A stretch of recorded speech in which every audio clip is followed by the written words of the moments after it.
Donald Trump and the European Union are rewriting the rules of citizenship by investment, and your Plan B is caught in the crosshairs. That's the warning from IMI Pro Kemal Nicholson, an investment migration veteran based in the Caribbean. By the end of this video, you will know which programs might survive what's coming, which ones may collapse, and where to position yourself before the window shuts for good.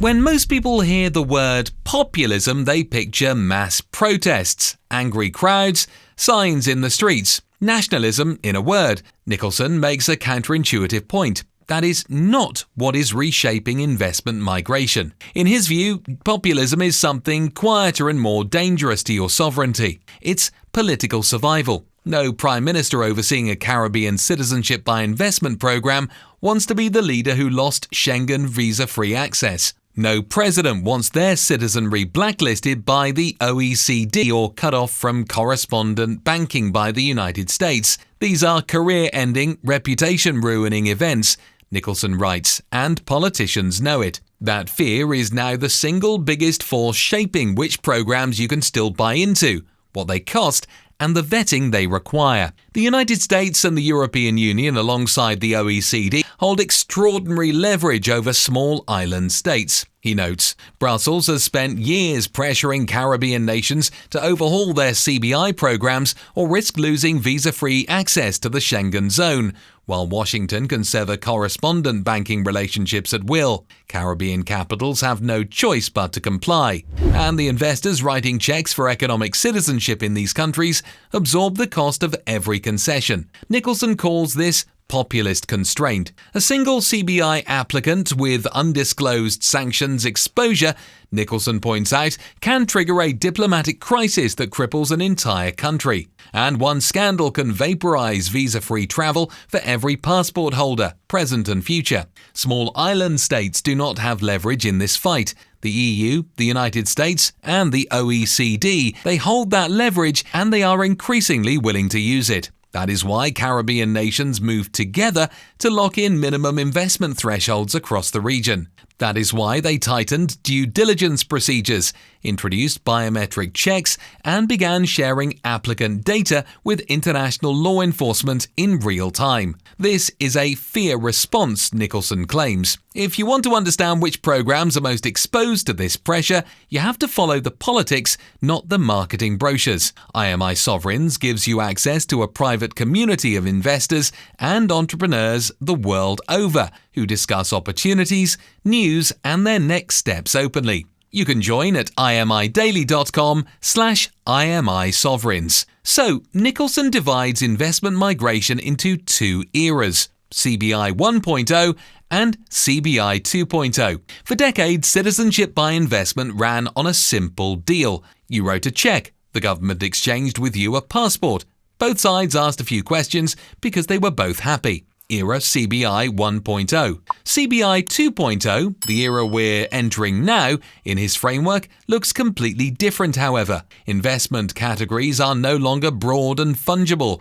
They are earmarked. Vanuatu's capital investment immigration plan now ties allocations to climate resilience, infrastructure, and domestic financial stability. St Kitts and Nevis structured its public benefit option to fund explicit national projects, schools, hospitals, creative arts facilities, and sustainability initiatives. Funds are tracked, outcomes are reported, and the narrative is engineered to satisfy international audiences as much as the applicants paying it. How the money is used now matters as much as how much is raised. In Nicholson's view, that is the price of survival. For the investor, this translates into something concrete. Programs are slower, compliance is heavier, and price floors? Yes, they are rising. Caribbean minimum investment thresholds have been coordinated upward across the bloc. Enhanced due diligence procedures now add weeks, sometimes months, to processing timelines. Say goodbye to 1, 2, 3-month processing. Some applicants who would have qualified easily in 2020 are getting flagged today over financial relationships they did not even know were on a watch list.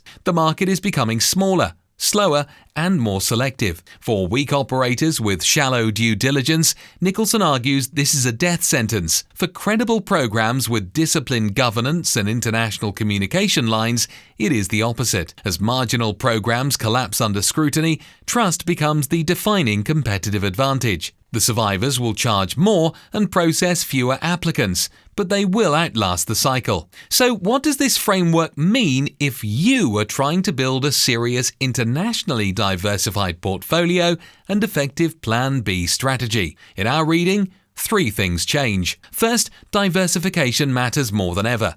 Holding one passport from one program in one block is a single point of failure. If that block gets sanctioned, your mobility evaporates with it. You can actually see in real time how this lack of diversification can plague you with your sovereign score. More residency permits and more citizenships in more blocks gives you optionality. And that is sovereignty. Second, speed matters. Programs that exist today on reasonable terms may not exist on those terms in 12 months. The investors moving now are locking in pre-tightening pricing. The ones waiting for clarity are paying a premium for the privilege of waiting. We see this in 3 ways with the maturity of programs. Prices only increase, requirements only tighten, and options only decrease. Third, community intel matters more than any glossy brochure. The on-the-ground reality of a program, what happens during due diligence, which countries are quietly tightening before the public announcement, none of that is on a website. It's knowledge held exclusively among those in the know. See the rise of citizenship by merit and exception, for example. Nicholson closes his analysis with a single question. All 100-plus countries with an investment migration program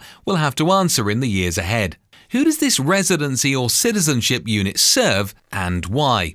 Countries that can defend their answer publicly, not only in front of voters at home, but also to supranational institutions abroad, will keep their programs running. Countries that cannot will lose them. In his view, it really is that simple. For you, the implication is sharper than it looks. Pick programs whose existence is politically defensible. Avoid programs that depend on staying invisible. Brussels is watching. Washington is watching. And the Prime Minister whose government you are funding knows it. Whether you accept Nicholson's framework or not, the structural shift is happening. The investors who treat this as a pivot instead of a problem to wait out will come out of it with stronger, more resilient strategies. The sovereigns inside our community are already moving. We mentioned a moment ago that citizenship by merit and exception is on the rise as citizenship by investment is phased out in major jurisdictions. But what is this movement and how can you qualify? We answered those questions and more in the video on your screen called How the Rich Still Get EU Citizenship Fast in 2026. While you're at it, subscribe and turn on notifications so you do not miss the next shift before it costs you. We need your help to amplify these messages to more productive peoples. See you in the next one.